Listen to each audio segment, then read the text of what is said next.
Mr. Speaker, it seems this Prime Minister will walk across broken glass to defend his ethically embattled Finance Minister, but won't lift a finger to help out Canadian pensioners. Bill C-27 is not only a clear attack on workers' pensions, it's also a massive conflict of interest. The opposition hears it and raises concerns. Liberals refuse to. Canadians see it and Liberals ignore it. Ethics Commissioner is speaking about it, but Liberals won't even mention it. She's launched an official investigation into this minister and this bill. So will the Prime Minister maybe update his hear no evil, see no evil, speak no evil ethics code? Right Honourable Prime Minister. Mr. Speaker, I sat in this House for many years, at the same time as a member from Skeena-Bulkley Valley, listening to the previous Conservative government attack the institutions of Parliament, the commissioners of Parliament, and the frameworks that supported our democracy. It was disappointing to hear him this weekend go after the Ethics Commissioner, impugn her integrity and her capacity to do her job. I think we all would expect better from the New Democratic Party. Honourable Member for Skeena-Bulkley Valley. But he would never take personal cheap shots at anybody in this place. So the Liberal ethics saga continues, with even more information coming out about the Finance Minister's clear conflict of interest with Bill C-27. So let's go through the facts. As CEO of Morneau Shepell, he took over Mercer Canada, who manages the pensions of 93,000 Canada Post workers and retirees. Guess who stands to benefit if Bill C-27 becomes law? Well, Morneau Shepell, owned by the previous finance minister. So I guess he stood to make boatloads of money. He knew exactly what he was doing when he took this benefit. Now that the Prime Minister knows the same thing, will he stop defending? Right, Honourable Prime Minister. Mr. Speaker, once again, it's disappointing to see the opposition has nothing but cheap shots and slinging mud when this government is focused on working with the Ethics Commissioner, but mostly focused on delivering the kind of growth for the middle class that Canadians voted for 2 years ago. We're demonstrating the highest growth rate in the G7. We're demonstrating hundreds of thousands of jobs. We're demonstrating low unemployment rate. We're delivering on the kind of real change that Canadians voted for 2 years ago.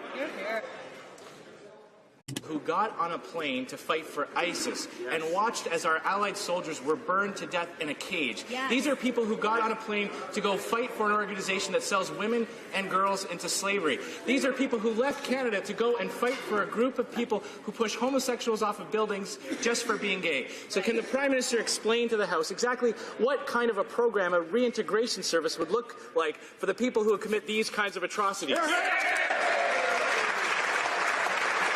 Right Honourable Prime Minister. Mr. Speaker, we take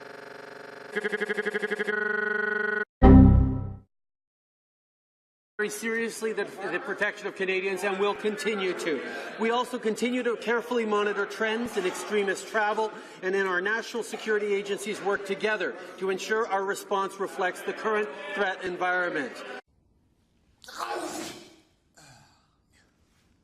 I'm sorry, I'm allergic to bullshit. It's this Prime Minister that has changed the process so many times, and it's our men and women in the armed forces who are suffering for it.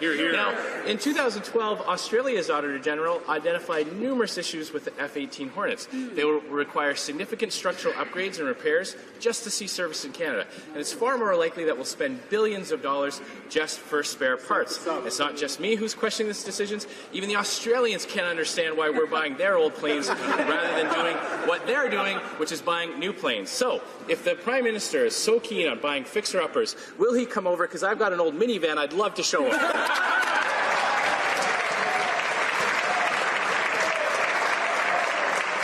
Right Honourable Prime Minister.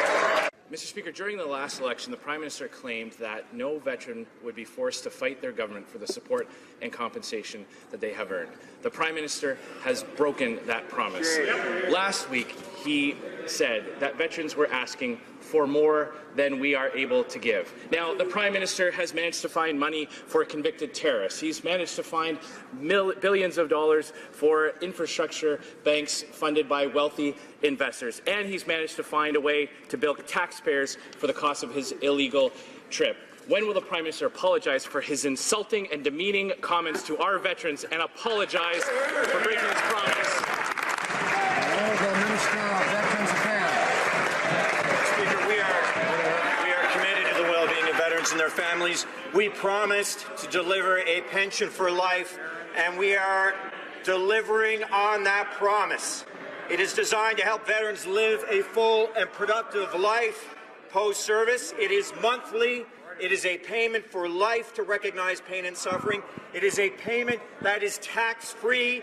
It streamlines 6 existing income-related benefits to a single benefit payable at 90% of a veteran's pre-release salary. The Conservatives had 10 years to make changes that veterans were asking for, and they did nothing. They did nothing but ignore the voices of veterans. Honourable Leader of the Opposition. Mr. Speaker, that question was for the Prime Minister to answer for his insulting comments. Why is it that every time he makes a mistake or says something stupid, he has to leave it to other ministers to defend his answer?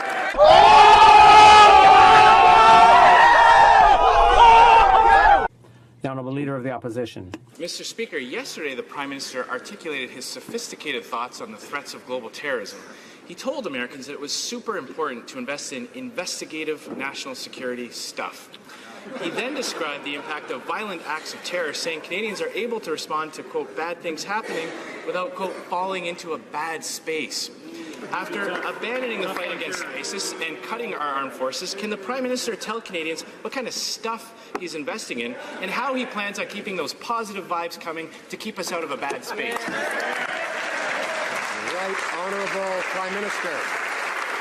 I'm glad the Leader of the Opposition's new duties haven't kept him from his daytime TV watching. The fact is, Mr. Speaker, we take very, very seriously the importance of both protecting Canadians' rights and defending our safety at the same time.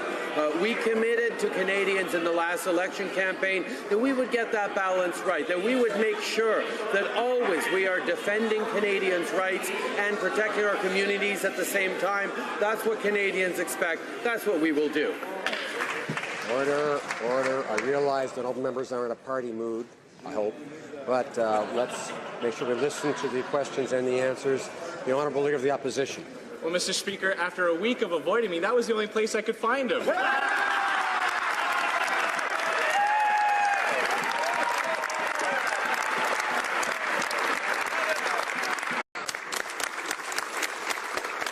As is often the case, we didn't actually get an answer to the question from the Leader of the Opposition. This Prime Minister is going further than Stephen Harper would have ever dared to do, and telling Canadians he only wants to show up in question period once a week. So I'm going to ask the question again.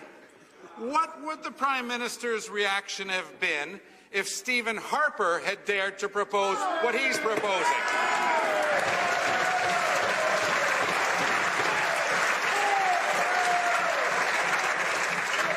Right Honourable Prime Minister. Again, Mr. Speaker, the way we are going about this is by opening a discussion, an open conversation with the members opposite about how to... Order, order. The Honourable Member for St. Albert, Edmonton and others, I know, will want to hear both the questions and the answers, and will, I'm sure, manage to calm themselves.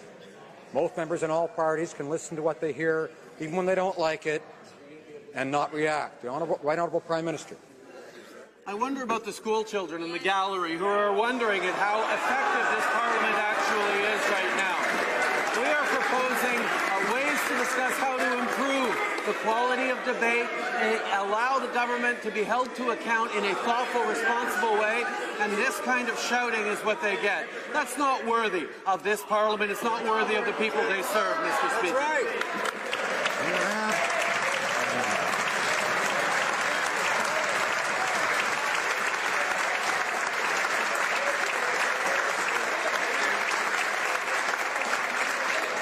Honorable Député d'Outremont. With answers like that, we really could replace him with a cardboard cutout.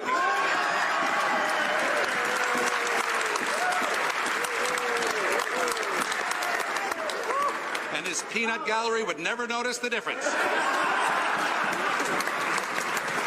The way they should have. The Honourable Leader of the Opposition. Well, Mr. Speaker, if the Prime Minister claims to be trying to build public support for this pipeline, perhaps he can explain to the House why his government gave a grant to an environmental lobby group that specifically used those funds to hire an activist to protest against the Trans Mountain project.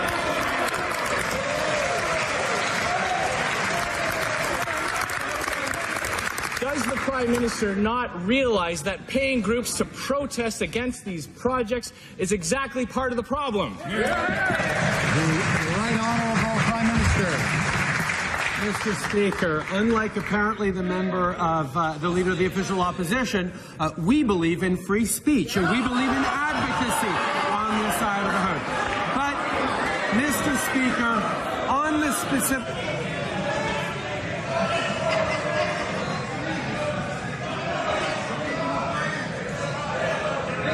Order.